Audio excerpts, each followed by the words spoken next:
Hello and welcome back to another episode of Black Hair in the Big Leagues. It's your host, Salisha Thomas, and I'm excited to meet a new friend this morning. I'm looking at just a black goddess. She's so beautiful, y'all. Let's see here. This is some of the things that I found out about her. She's an actor, a director, a writer. She was on Issa Rae's new HBO show, Rapsh, Ava Duvernay's DMC, and How to Make Love to a Black Woman. And she's currently off Broadway in Exception to the Rule. Y'all, she got a BFA from Cal Arts and her MFA from Yale School of Drama. Come through. Please help me welcome Amandla Jahava.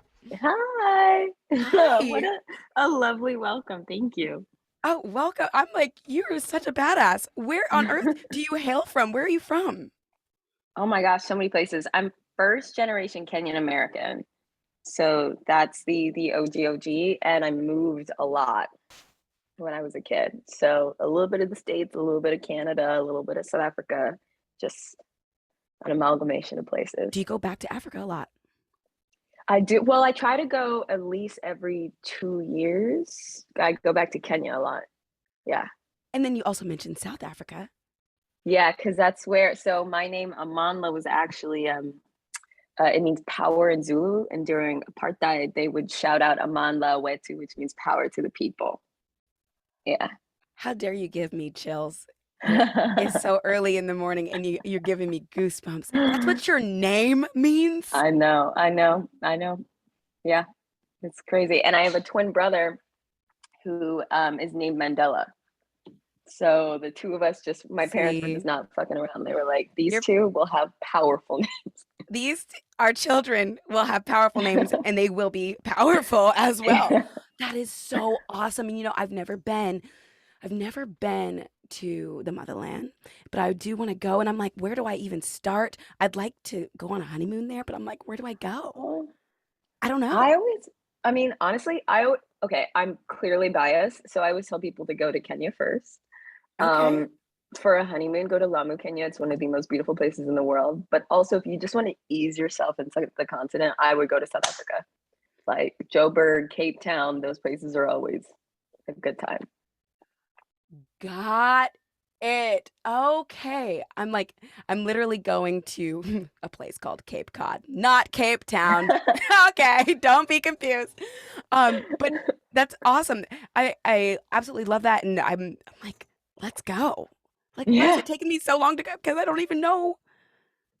Yeah, where to go, where to start. Those places. Start with those two places, and you'll have a good time. I know that you don't have this problem because you're first generation, but I kind of feel like as a Black woman, I'm like, how do I not know where I come from? Yeah. I mean, that was always like, so growing up, I remember because I grew up in between South Africa and here, but when I first came over, it was actually like a big learning curve for me to realize like that divorcement can be quite traumatic, or is quite traumatic. And because of that, there's like an erasure of all the beautiful things that the continent does offer, right?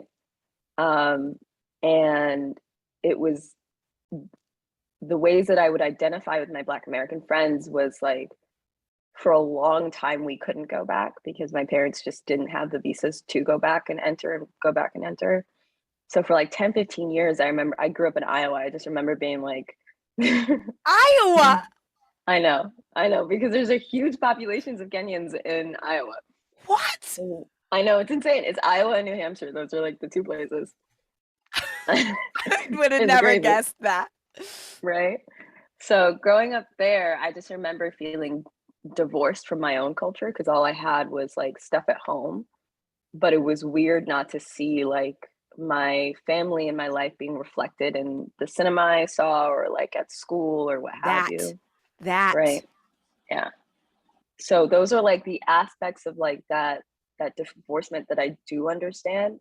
And I always encourage my Black American friends, like, when you want to travel, first of all, don't travel to Europe because they have enough money. Just go to places where they do need the tourism money.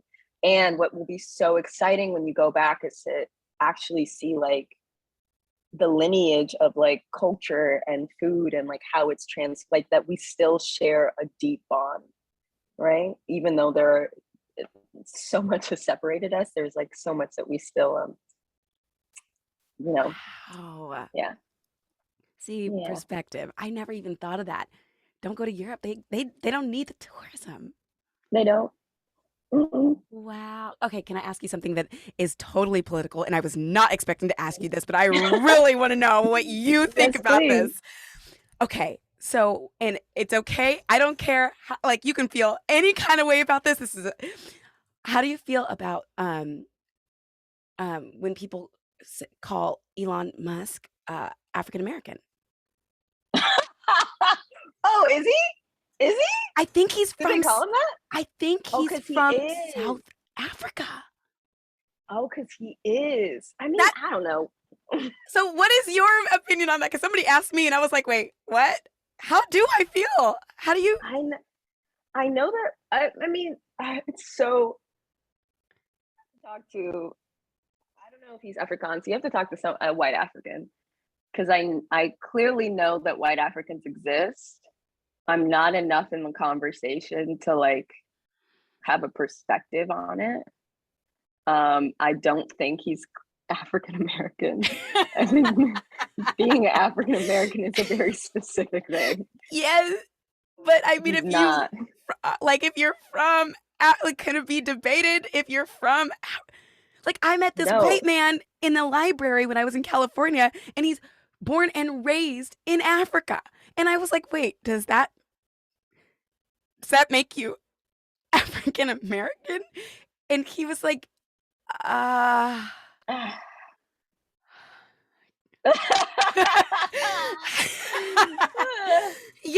it's one of those like, oh, what do you say? What do you feel? Like, I don't know. Like, technically, I don't know. I mean, I guess on a technical level, if like words mean words, sure. But I would love for Elon Musk to be like, I'm a proud African. I would love for him to say that. I want to hear him attempt it. Let me just hear you say this. Oh my gosh. Okay, wait. So I have so many things to ask you about your show and all the things, and I just went on this whole tangent because I just wanted to get to know you for a second. And you're so lovely and all the things. So like, okay, first of all, how do you get in Ava and Issa? Like, these are queens and you're being noticed by all these queens. What is the secret sauce? What's your magic? Oh my God, what is my magic? Yes, girl. Lord, I don't know. I was really blessed to have great representation who are able to put me in the room. And Miss Vicki Nolan is a Black casting director out of LA, and she's always had my back. And I audition a lot. So when I first graduated from school, my auditions were crusty, were terrible, the worst auditions in the world. And it was great because I had a whole year to sort of figure out how not to be a student, but how to be an actor again. Wow. That's so real. That's a real thing.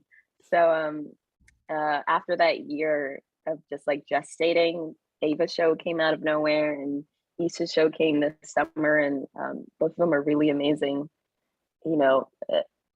folks to like learn and be inspired for. So all thanks to the universe and God and what have you, because I don't even. That's amazing and so exciting, and I love how you're like giving credit to the people who helped along the way, and that is so real. So then, do you do mostly TV? And if so, what is it about Exception to the Rule? Where did that come from? I did this reading right out of school. They offered me the part after the reading, and it didn't make any sense for me to do it because I was moving to LA. So I was like, I'm moving to LA. Like, if I come back to do this play in New York, it won't pay as much. And it was like, didn't make any sense. And then pandemic happened. Mm-hmm. And after the pandemic happened, I was like, I need to be around my people. So I moved back to New York.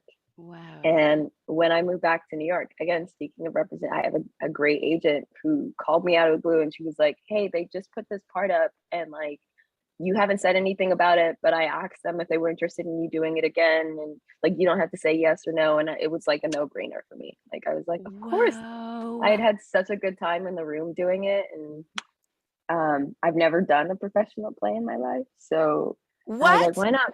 I know, Wait, it's crazy. wait, wait, wait. Yale School of Drama in the I house. know. And really? See, Yeah. I've never seen you work. I've never gotten to see you do your thing, but I know you gotta be bomb. There's no way you're not bomb. Thank you. Thank you. Okay, what is the show about? How's your cast? It's my cast is lit. It's so amazing. It's about 6 high school students stuck in detention and all of the complications and the drama and the romances and the beefs that go in with that. And I play Michaela, who's like a bad bitch Come on. and Come on. and knows it, and she's so lovely and so much fun. So it's great. It's a sweet little hour and a half. We get you in, we get you out. Oh. Oh. You laugh, you cry. It's amazing. See, that's the gig. I don't I've gotten to do oh no. Yes. Oh, one act in my whole life. And let me tell you, it was the gig. Mm-hmm. When other shows in the area are at intermission and you say, I'm out of here. So wait, are you when you're not in the show, are you stationed in LA? Do you go back to Iowa? Is New York your home? Where's your home base these days? Where? Right? My home base is in Harlem, New York. Come on. Um, yeah, and I go back to LA every once in a while just because I still have homies who are there. In fact, I was literally just there. And I go back to Seattle. I'm one of those people that's like, I'll be in New York in the spring and summertime months. Great. Yeah. See, I'm on that journey right now, and I'm trying to figure out, like, 6 months out of the year in New York, kind of, right? Yeah. But I love. I sorry. I know. I was just saying, I love New York. I love it. But Yeah. yeah. I love New York too. I can't stand the cold. And in my head, I was like, when I come back for the play, it's gonna be spring and summer. And right now it's like dreary and rainy, and it's been like yesterday was the first sunny day. And It was. freaking Yeah, it was nice yesterday. So can you tell me about, because you're also a writer? yeah. Uh, Tell me about that journey. And did you start off being a writer and then get into acting, or was your love for acting first and then you got into writing? What is this journey? I feel I always wrote. I've been writing since I was a kid. And I think acting was per Drake, right? Like acting was just the thing that got me in the rooms that worked, right? So I did not think I was going to get into Yale. In my head, I was appeasing my parents because they really wanted me to go to grad school. So I was like, whatever, I'll just do this audition. There's no way they're going to accept me. And then I Shut. got in. And I was like, oh no, no, I have to go. Oh, Yeah. But I had wanted to go to school for playwriting or screenwriting or something. But because I've been in such great environments, I've just always learned from my peers or like sought teachers out or educated myself in that way as well as just like having a daily practice. So wait, but you went to Yale for acting, right? hmm And then you write on, okay, wow. yeah. I'm like, it's inspiring because I've watched actors starting to write Yeah. and doing their works. And then it's one of like, almost a perfect storm. If you're in Yeah. the industry surrounded by actors, you write something and then you just call them up. You're like, I need to do a hmm reading. And you're just already surrounded by badasses. hmm hmm That has been my experience. Yeah. Do you have a regular writing practice?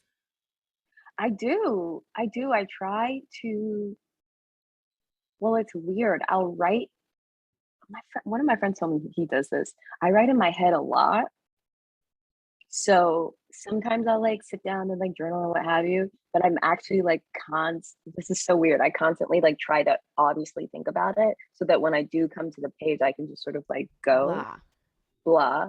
Um, and there have been times where I'll write consistently, like actually write consistently every day. But I think that when I'm working on a specific project, the thing that works for me is just to like meditate for chunks of time. I love that Mhm. because it all starts in the mind. Mhm. Sorry, you don't know how much you're like giving me like little pieces of advice for my own life. I'm like, oh yes, this is really great, Amandla. Thank you, thank you, thank you. Okay, but I have to ask you about your hair journey. I love your braids. Yeah, Yes, do thank you you. wear your braids in the show? Are you I wigged? do. I do. I got this. I've never done an orange in my life. Folks, y'all can't see me, but I have this beautiful, like electric orange that they picked specifically for Michaela, which I'm so excited for. Oh, so what do you think about that? Them picking it, and then you have to wear this in your real life, which it looks great, by the Mhm. way. So, Yeah, I was lucky. I mean, I've heard some terrible horror stories from people all over, right, about what their experience has been. And uh-huh.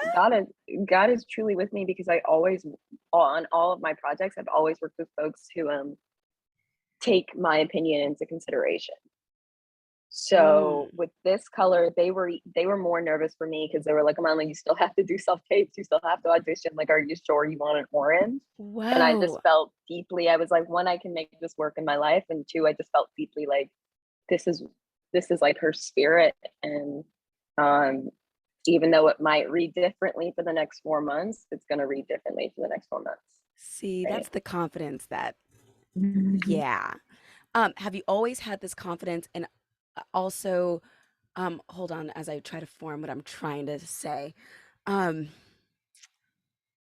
have you always had the confidence to state your opinion in the Mm, room?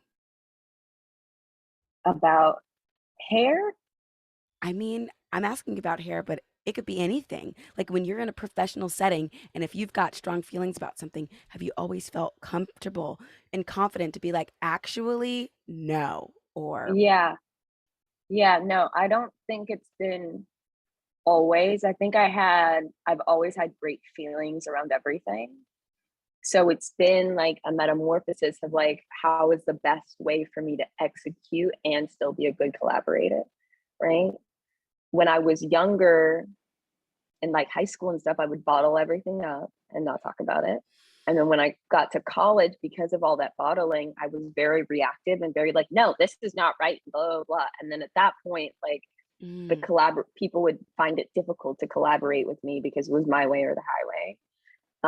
And now as an adult, I've not as an adult, now as someone who's out in the world, the oh, thing that yeah. I've realized works best for me is constantly asking questions so that I can understand and be on the same page. And then if I feel strongly about something, I need to know what their perspective is because I don't like coming from the place of like, man, this person is trying to like screw me or like blah blah what have you. Yeah. Yeah.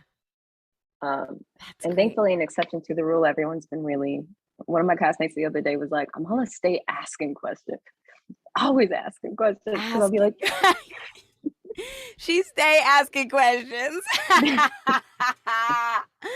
Oh, I mean, that's a really great way to go about it. So, when your hair is not in braids, what's your style?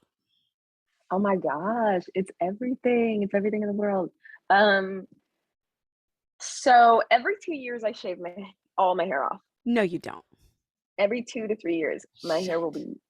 be gone.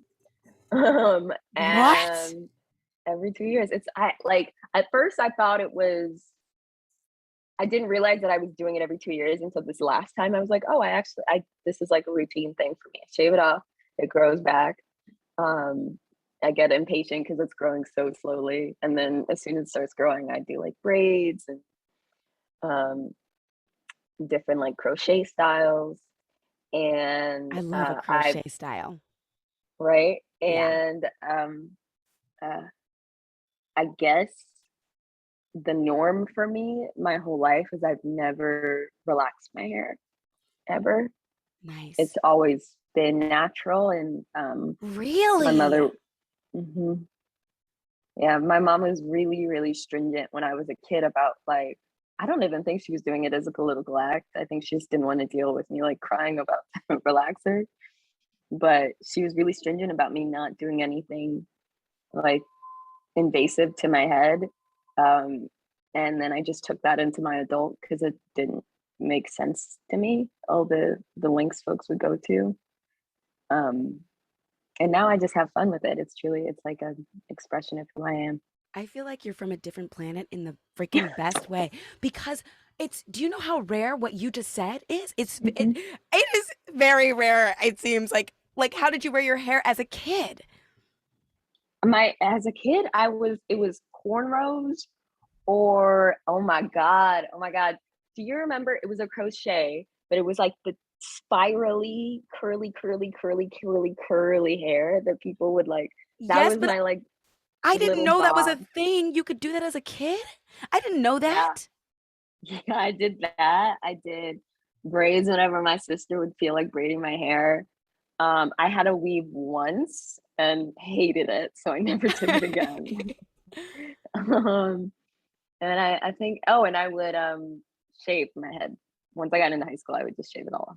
See, okay, so this is what I'm like, when you went to school, how Hmm. were what were your peers like? I'm just trying to figure out how you had so much confidence because it's something that like I'm finally finding as an Yeah, adult. But growing up, I was surrounded by so many white kids, and my parents yeah, straightened my hair so quick. And yeah. were what was the demographic of your schools growing up? Did you Were you surrounded by black kids, white kids? How did you have the confidence to be you at such a young age, Amandla? Like, Yeah. So I think it helped that I went up until like second grade. I was in South Africa, and it helped when I was there because um, the feelings around hair were not as um, concrete, I guess. Does that make sense? mhm. So, of course, I had a lot of self-conscious feelings about having short hair. My hair does not grow long or grow fast or what have you. And then when I moved to the States, I went to predominantly white institutions. And I feel like I might have blacked it out. But in my head, I'm like, I'm sure I'm sure they were probably saying terrible things, but like it's gone now. And my mom actually, it's my mother. It's Grace Jahava. She always used to say this thing to me where she would say, it's a Kenyan saying, throw shame on the tree, which essentially is like just being embarrassed, you can just put it away, right? Like it's not real, it's not tangible. Mm. Um Oh. and and that's what made me like brave in high school to like shave my sides or Wait, put can we go weird back? I'm so sorry. on. Can we go back? Say that thing again. She would say, throw shame on the tree. Hmm. Being embarrassed, Just throw it away. it's not real. It's not real. It's not real. It's a weird feeling. It's a feeling of judgment, right? This woman ain't no therapy. She didn't know any of that, but she like understood intrinsically oppressive feelings, right? And the greatest gift that my mom gave me around my hair was like the freedom to just express and like know that I could, and that I could express it in the way that my hair naturally existed. Which it took me a while to realize that that shit was radical. Like I know it is radical, but that's just yeah. I'm lucky. I'm literally speechless over here. I just like you're dropping bombs because there's a part of me who is like so shameless. But there are times when I do get embarrassed, and you Yeah, naming, wait, no, no, no, like it's not real. I've never heard a yeah. person say that, Oh. and I just feel like it's like permission almost Hmm. to truly do whatever the freak you want to Hmm. do. Hmm. Wear what you want to wear. Be who Go. you want to be. Like, Hmm. be on this planet who God put you on this planet to be. Literally, Yeah. who you truly are to your core. Oh, what else? What other gems you got for me? Tell me more. What else you got in there, Amandla? All of these come. I hope one day my mom gets like her own TV or show or something, because all of them come from her. She is like one of the bravest people that I know and one of the most confident people that I know. And when I was a kid, I remember being like, relax, stop being so extra, because we were in a very white Iowan town. But now as an adult, I'm like, wow, I can walk into any room, right? And feel fine and be okay in myself because of her, because she instilled that, you know. Yeah. Oh my. Will you cut when you get your braids out? Will you cut your hair again? Would you know what you'll do? Oh my gosh. Wait, What's in what's my the hair next again? plan? What? I don't know, because my hair was cut all last year. So now I'm like so excited to have braids and what have you. I might What color? I might dye it. I might dye it either this orange, or I might dye it a bright blonde just for the summer. Oh my gosh. I feel like I only gotten like what 25 minutes with you so far, and I'm really just trying to like who is Amandla Jahava? Like that's really all I want to know. And you keep like showing different colors of your personality, and I'm like, "Oh my gosh. I see you with these orange braids, and I can't even imagine like if you're before me with a little afro and it's bleach blonde or it's orange." I'm like, who is that lady? Because our hair changes us. Like Yeah. it can change people's perception of you or like your personality. When I used to wear those straight hair wigs, my personality was Right? like very different than if I have on an afro or my own. Yeah. Like, do you feel that when you've got like long braids or a crochet versus your natural hair or different colors? Yes, without a doubt. I feel like my hair is it's so powerful, and I'm so glad that Black women are the only women in the world who could do this. But it is such a delight to me that every 2 months I can actually match my hair to where I am spiritually, right? Like I'm always, or like where I want to be spiritually. I feel like my hair like is ever changing because I'm ever changing, and I'm so glad that I never have to like stay in one style too long. I'm definitely one of those girls who's like, in truly, whenever I go back to Connecticut, the teachers never recognize me because my hair is Amazing. different. You're like, who Sorry. are you? You're like, it's me. It's It's me. okay. Do people have you noticed? Okay, what about this? When you change your hairstyle, Uh-huh. does the world treat you differently for better or for Yeah. worse? Yeah, I think when I wear my hair naturally, people treat me less than. Like if I'm just wearing my fro, people treat me a little less than when I do have like long, luscious braids, or Dang, a I feel wig that or some. too. And that's something that I, especially as an actress, that I've sort of like tried to rebel against, was folks' perception of what a character must look like. I do always try to challenge it, because I think that on screen we've seen this younger generation is different, right? I'm so blessed and grateful for them, but like especially for us, it's like if you wanted to be a classier actress, then you had to make sure that you had your straight wigs. You had to make Yeah. sure Yeah. you had, and quite frankly, I think the thing that worked out for me is I was like, straight wigs look terrible on me. It was so Mm-mm. weird. I look like an alien. So with that, Wow. and I would get a lot of feedback from my reps, and I finally had to have the conversation where I was like, these things don't look good on me. And also I think if I'm not getting a part because I'm not in a straight hair wig, then it wasn't going to work out, because I just don't feel comfortable like that. And what is the conversation out of that? Okay, well, can you, like, when you have braids, what can we make them look blah blah blah, a certain type of way? When you have a curly wig, like, how can we adjust it so that it's not distracting, or like blah blah blah, all of that. Okay, pause. If there's anybody listening to this podcast right now, or if you're watching and you're an aspiring actress or actor and you want to get into this business, out of all the interviews that I've done where I've sat down with actresses, the most successful ones they've all said the same thing. And Amandla, you just said it, Mm. where and you've touched on it a little bit. It's when you're going into an audition, it's always it seems like the people who are the booktresses are the ones who truly are like, this is who I am. I am Mhm. not going to change for you, for what you, I'm not going to try to change to be what I think you want, Yeah. what I think you want me to be. This is who I am, and this is who I am in this character. And it's okay if you don't like that. That's fine. But this Yep. is who I am. And that Yep. confidence, Amanla, like, wow, it is Mhm. like, I don't know how much more to like try to make that as tangible as whatever, like, but that is a thing Yeah. that knowing who Yeah. you are, you're like, when I put straight hair wigs on, I look like an alien. It was so weird. Yeah. You And don't it's even been like it. It's like not even you.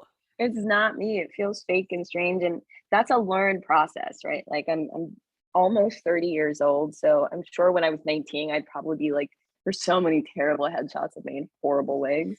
Me Um, too. but I think I was just telling a friend this the other day because she was feeling a little nervous about a look. And I was like, babe, fake it till you make it. Rihanna went to the Met in her beautiful yellow gown and she drove around the Met for like an hour because she was so anxious about how she looked. She thought she was like overdressed. She felt weird. She felt what have you. And then finally was like, I had to fake it. Like that night, I was faking it. And when I When heard she that had the Rihanna cape, yes, the beautiful, like the red bob and the yellow, like a few gorgeous. years ago, Mhm. she was nervous. She was anxious. She was like, I don't look good. What? I know. So once I heard that Rihanna be faking it, I was like, oh, okay. Confidence is like learned. Confidence comes and goes every day. Where'd The you days read where that? it's some interview, I'll Okay. I'll definitely like send it to you. Yeah. Wow. Isn't that crazy? The fact that like we both know this outfit Mhm. from years ago. I don't even have to Google it. Legendary. Yeah. Legendary. Okay. See. All right. Whew. Amandla, you're the bomb. What are you grateful for today? What are you looking forward to? I'm so grateful for the day. I'm so grateful that I had this morning with you. Good morning. Me too, And girl. we start a 5-show weekend. So a show today, 2 shows tomorrow, 2 shows on Sunday. So I'm actually looking forward to the tenacity that I find this week. Right on. Yeah. Right Yeah. on. And how can people find you? Follow Ooh, you. you can oh yeah, please. Amandla on Instagram _Amandla. And I think that's it. I'm Oh, I always got on it. there. Following you now. Oh, Please no. do. um, thank you so much for joining me this morning. You're wonderful and a Thank fountain of you. knowledge. I'm like, please write a book or ask your mom to write a book so we can I will. take all of these gems. I'm like the throw the shame on the tree. Oh my gosh, you're the bomb. Thank you so much, girl. Of course. Thank you so much. This was so much fun. So great to have you.